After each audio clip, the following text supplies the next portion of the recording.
একটা প্রেসার নিয়েছি, প্রেসারের মধ্যে আমি জল দিয়ে দিয়েছি, জলটা গরম করছি আর তার সাথে দিয়ে দিলাম নুন।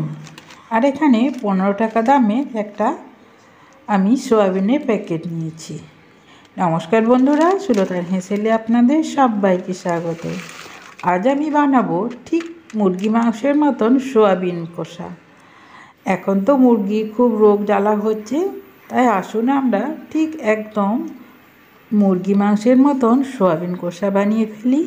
তার জন্য আমি সয়াবিনটাকে প্রেসারের মধ্যে খুব ভালো করে সেদ্ধ করে নিয়েছি, মানে একদম নরম করে নিয়েছি। তারপর সেটাকে একটু শিলনোড়াতে বেটে নিয়েছি। এখানে আমি সর্ষের তেল দিয়ে দিয়েছি একদম 1 কাপ মাপ করে। তারপর দিয়ে দিলাম আমি জিরা, তেজপাতা আর শুকনো লঙ্কা আর গোটা গরম মশলা, তার সাথে সামান্য একটু চিনি কালারের জন্য। এরপর ফোড়নটা আমি খুব সুন্দর করে ভেজে নেব, যতক্ষণ না একটু সুন্দর একটা গন্ধ উঠছে আর ওই যে চিনি দিলাম, চিনি থেকে বুদবুদটা না উঠছে। এরপর আমি দিয়ে দিচ্ছি রসুন কুচি। এখানে আমি 1 চামচ রসুন কুচি দিয়েছি আর 2টা কাঁচা লঙ্কা কুচি দিয়ে দিচ্ছি আর 1 চামচ আদা কোড়া দিয়ে দিলাম। দিয়ে আমি 2টা বড় সাইজের পেঁয়াজকে কুচি করে আমি এনে দিয়ে দিচ্ছি। এটা 15 টাকার একটা প্যাকেট আছে, সেই অনুযায়ী আমি মশলাগুলো নিয়ে নিচ্ছি। আপনারা যদি 2টো প্যাকেট রান্না করেন তাহলে সেটাকে ডবল করে নেবেন, মশলাটা ডবল করে নেবেন। এরপর মশলাটা আমি খুব সুন্দর করে কষে নেব। আর এর সাথে আমি 1 চামচ ধনেপাতা কুচিও দিয়ে দিয়েছি। যেসব বন্ধুরা আমার এই ভিডিওটি দেখছেন তারা প্লিজ চ্যানেলটিকে সাবস্ক্রাইব করে দেবেন আর একটা লাইক দিতে ভুলবেন না যেন।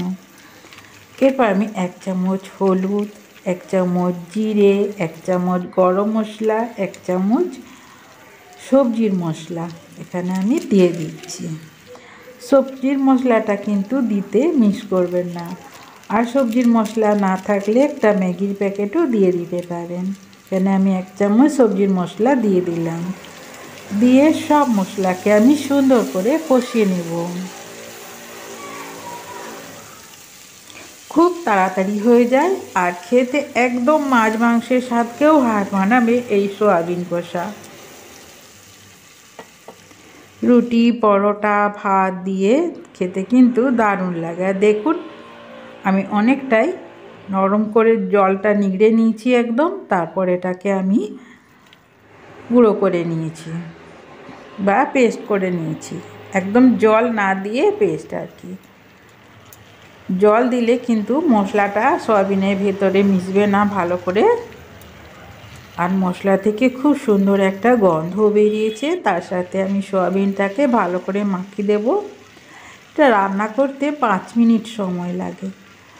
আর একটু সামান্য জল দিয়ে আমি 2 মিনিট এটা ভাপিয়ে নিয়েছি। তারপর আমি একটু উপর থেকে ধনেপাতা কুচি দিয়ে আর সামান্য একটু ঘি দিয়ে আর 1 চামচ গরম মশলা দিয়ে এটাকে আমি নামিয়ে দিয়েছি। খেতে কিন্তু অসাধারণ হয়।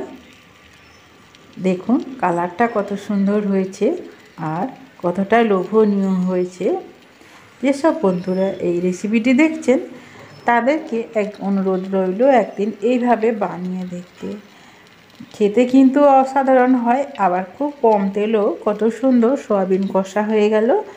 একদম মাছ মাংস, মানে মাংসর স্বাদকেও হার মানিয়ে দেবে এইটা খেলে। দেখুন একদম মানে কষা মাংসের মতন আমি একদম সুন্দর করে নিয়েছি। আজ তাহলে এই পর্যন্তই।